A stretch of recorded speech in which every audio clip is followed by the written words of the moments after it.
Number 1. A few years ago, my boyfriend, myself, and another couple, I'll refer to them as Jen and Mike for anonymity, decided to go on a camping trip in western Massachusetts. For those who have never been to the area, western Mass can get pretty rural. The campground we were staying at was situated at the top of a mountain, and some of the campsites were around a beautiful lake. It was at the end of summer, and most of the sites were empty. We had one of the best campsites there, which was probably a quarter of a mile away from the road, and another half a mile or so away from any other campsite.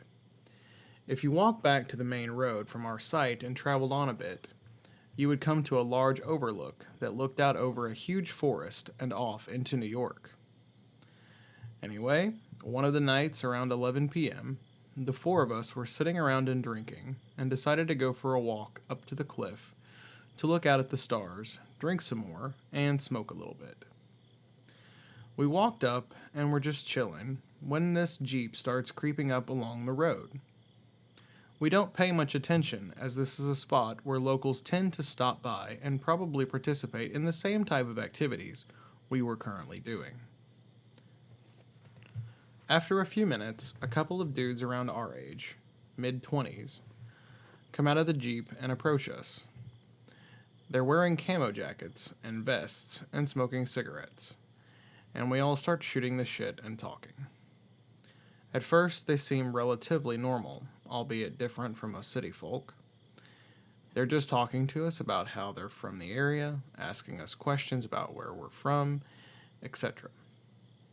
One of them asks Mike and my boyfriend if they want to check out their Jeep, to which a very enthusiastically drunk Mike says, sure. My boyfriend is smarter than this and stays with Jen and I. Not too long after, things start getting weird. One of the guys mentions that he just got out of jail, and the other chimes in that they have some guns in their car. They're both staring at Jen and I, but really only speaking to the boys. At this point, we were starting to get weirded out, and just wanted to get back to our site and away from them.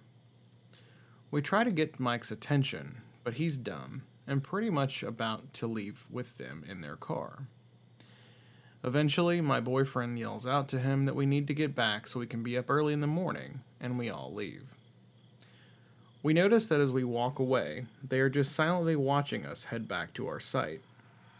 About 10 minutes later, we're all sitting around and talking about how sketchy the situation was becoming when we notice headlights driving through the trees in front of our site.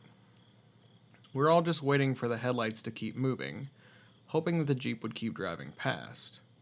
But nope, the engine stops. The lights stayed on, flooding through the trees, which was horrifying as we sat in darkness and silence, unsure of what was happening.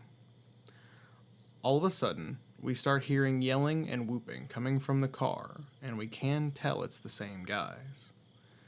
The yelling starts to seem to move around, and we can hear walking around in the woods behind us and the road. Sometimes running and making weird animalistic noises. We were all quietly shitting our pants in unison. This all lasted for probably 10 agonizing minutes. In this time, we each armed ourselves with whatever we could find. I think I had a rock, or a piece of firewood, if that gives you any idea of the state of mind we were in.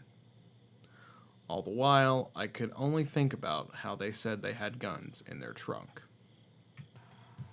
Eventually, we heard the Jeep start back up, and heard the guys hollering and yelling as they drove away down the road. We spent the rest of the night nervous about them coming back and ready to bolt at the sound of any movement. In hindsight, they were probably just a couple of locals trying to fuck around with the tourists. But goddamn, that was scary. So creepy camping dudes, let's not meet. Number 2. Just a bit of background. I'm a very paranoid 14-year-old female, 5'5" and 115 pounds, and I spent almost every day home alone due to my parents' work schedules. I've almost been that kind of person who would check the shower curtain every time I went to the bathroom, So even though I was home alone all the time, it made me paranoid. So on to the story. It was about 10:30 at night, and it was already dark out. I was in the kitchen making some tea when a large silver Jeep pulled up our gravel driveway. I live out in the middle of the country, surrounded by trees. I looked out of the window and I saw a man standing on the steps leading to our front door, and another man by the driver's side of the car. I had the lights off inside because I was planning on going to sleep after making my drink, so they couldn't see me. My phone was in my room. You had to walk through the living room to get to the hallway where my room was located. The living room has large windows next to the front door, and they don't have any curtains, so I crouched down and began to slowly crawl across the wooden floor to the hall. But as I was crawling, the front door began jiggling, and it sounded like it was being kicked. Our door is broken, so you have to lift up the latch and turn it down at the same time, and then you have to kick it open. So I never found it necessary to lock the thing. I froze in terror, and then I hurriedly crawled to the hall and bolted to my room. While I was running to my room, the hem of my sweatpants caught on the door frame to my bathroom, and I crashed to the ground. I heard the men yelling, and all I could make out was, "Inside." I jumped up and ran into my room. My pit bull lab mix was standing in the center of the room, growling angrily. I grabbed my phone and sat with my back to the door and my feet on my bed frame. I dialed my mom's number. Her and my dad were out eating for their anniversary, and told her what was happening. She told me to calm down and that they were on their way. Then, my phone died. I dropped it and ran over to my desk and unlocked the top drawer and grabbed the gun that I kept there for safety. Like I said, I'm a very paranoid person. It was loaded, and I sat back down in front of the door. The gun was in my right hand, and my dog Daisy was barking loudly. I waited in terror for 20 minutes. I could still hear pounding on the door and shouts, so I stayed quiet and didn't move. Then I heard my dad yelling and the Jeep peel out down the driveway. We never caught them, and I haven't seen them. It's been a month. I'm never left home alone at night anymore, and I'm so thankful that my parents came when they did.